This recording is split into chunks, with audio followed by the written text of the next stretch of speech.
trôi nhanh quá, đã đến lúc phải xa trường. Mỗi một người phải đi một con đường. Cánh phượng còn in dấu những ngày đầu đến lớn. Thế mà giờ mỗi đứa đã một nơi. Một lần thôi khi cách xa thì tôi chúc các bạn luôn yên bình. Dù đi đâu chốn xa hãy thành công. Rồi từ đây mình xa nhau thì hãy nhớ 3 năm học trò.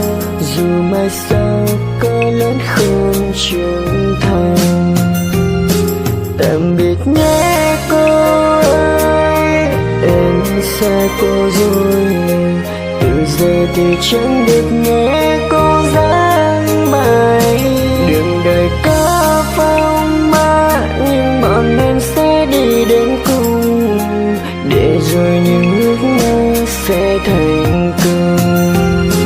Tạm biệt nhé my friend, ta xa nhau rồi. Dù đường đời có sao hãy tươi cười. Giọt nước mắt hôm nay tôi học sinh sẽ nhớ suốt đời. Trường học giờ thấy sao âm thanh buồn.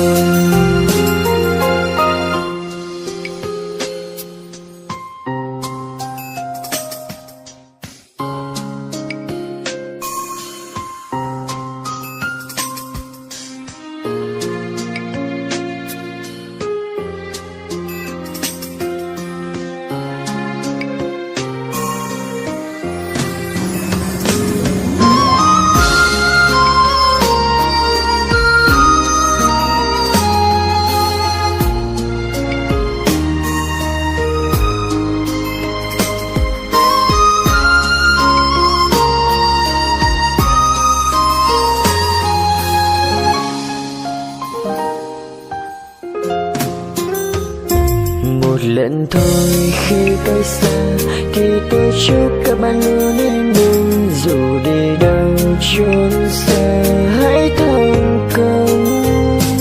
Rồi từ đây mình xa nhau thì hãy nhớ 3 năm học trò.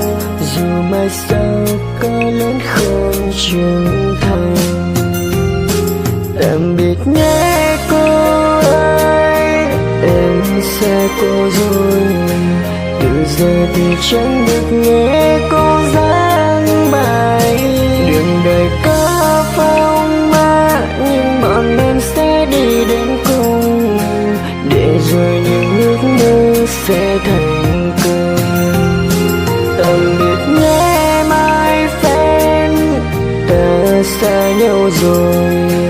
Dù đường đời có sao hãy tươi cười. Giọt nước mắt hôm nay tôi học sinh sẽ nhớ suốt đời. Trường học giờ thấy sao âm thanh buồn quá.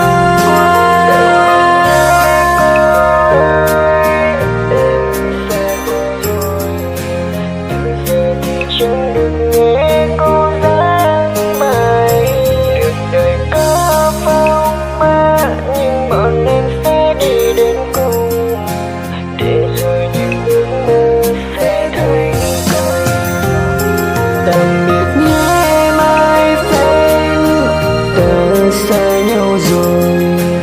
Dù đường đời có sao hãy tươi cười. Giọt nước mắt hôm nay tôi học sinh sẽ nhớ suốt đời.